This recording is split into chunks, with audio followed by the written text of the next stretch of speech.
In 2003, America started a big war in Iraq. Their goal was very clear: find and capture Saddam Hussein. America had the strongest army in the world.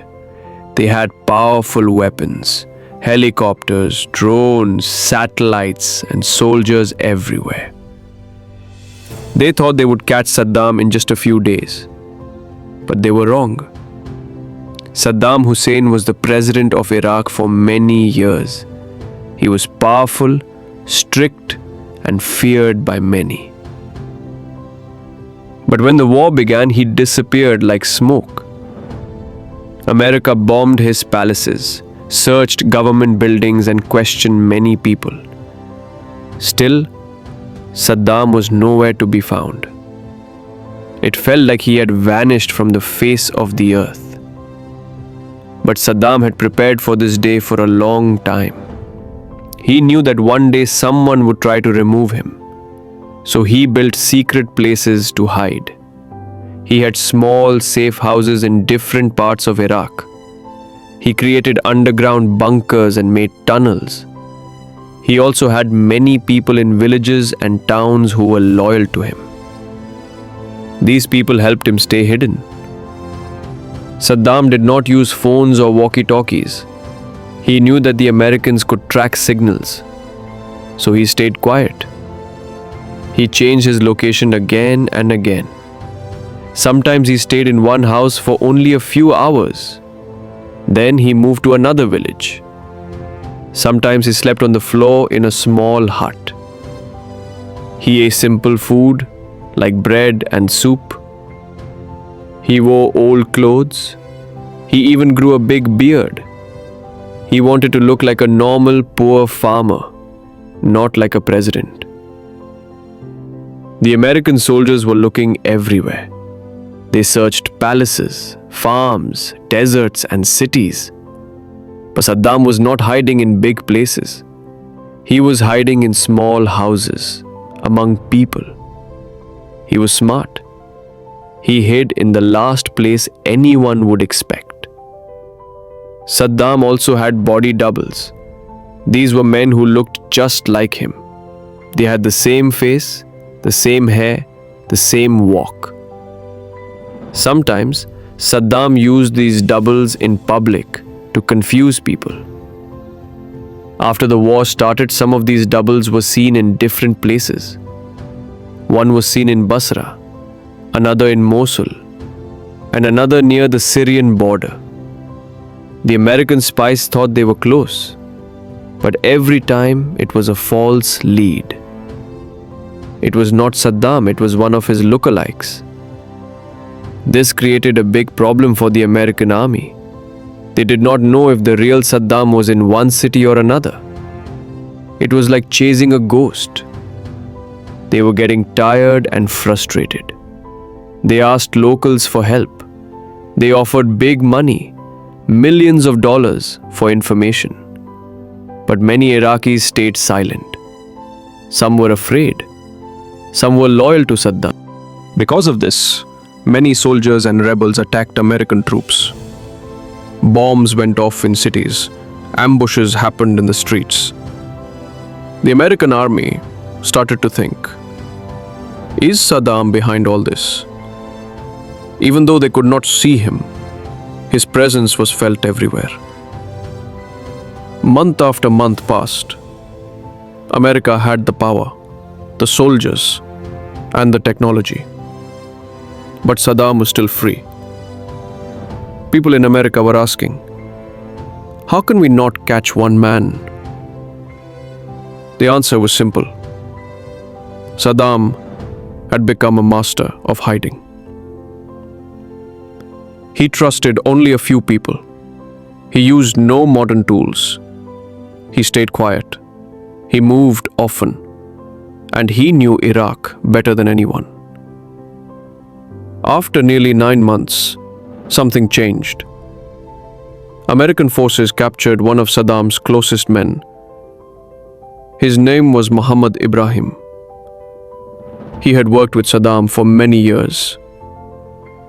At first, he did not speak. But after days of questioning, He finally told them something. He gave a clue. He said Saddam might be near Tikrit, his hometown.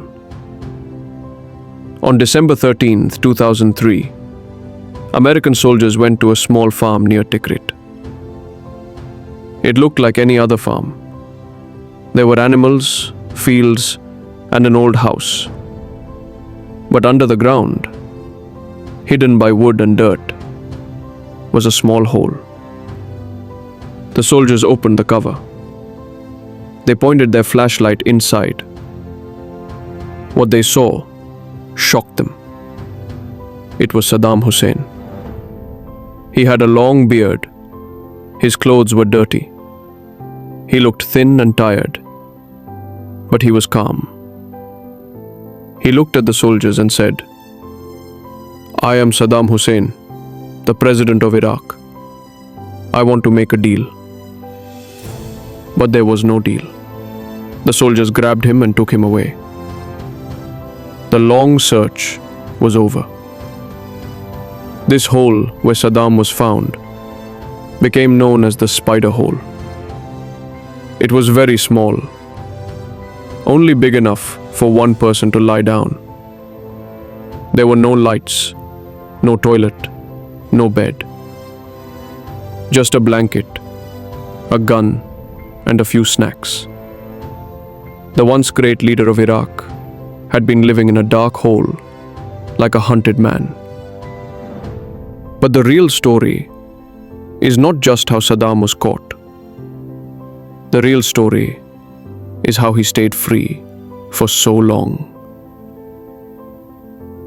The reason America couldn't find Saddam was not because they were weak.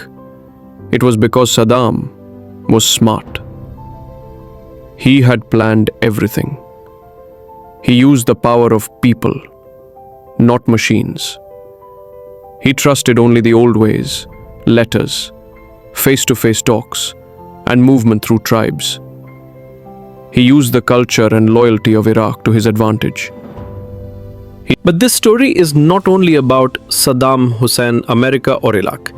It is about something far more human, something deeper than war, politics, or headlines. It is about the strange way power can vanish yet still be felt. About how a man who once sat on a golden throne, who ruled a nation with fear and fire, ended up buried in silence, living under the ground like a forgone soul. For nearly 9 months, the world's most powerful nation searched for him. They had everything: satellites watching the sky, jets flying overhead, thousands of soldiers on the ground, and intelligence officers chasing every whisper. But still, he escaped them. Not by running fast, not by going far, but by becoming smaller, quieter, and closer than anyone expected. He didn't flee to another country. He didn't escape through deserts or cross the border into exile. No. Saddam stayed exactly where he always had, inside Iraq, inside the hearts of people who still believed in him or feared him, inside tribes whose loyalty ran deeper than any bribe or threat. He hid not in mountains, not in caves, but in homes made of clay among the very people he once ruled. And in that silence, he did something the world could not understand. He stopped being a president, he stopped being a warrior, he stopped being a king. He became a shadow. No phone, no guards, no communication, no orders, just the sound of his own breath in the darkness. A man who once stood before millions now sat alone beneath the earth, staring at a wooden ceiling and waiting for the moment he knew would come. For some, this was weakness, but for others, this was power of another kind, a psychological war, a game of time, because every day that passed without finding him made America look weaker. Every day Saddam was missing, the myth of his return grew stronger. Bombs exploded in cities, soldiers died in ambushes. People wondered, was this Saddam's plan? Was he still commanding in silence? He didn't need to speak, he didn't need to be seen. His very absence created fear. That was the power of his disappearance. And when they finally found him, not in a palace, not in a fort, but in a spider hole in the ground, many were shocked. Here was a man who once commanded with iron and terror, now pulled out of the earth like an old memory, his beard long, his face tired, his hands dirty.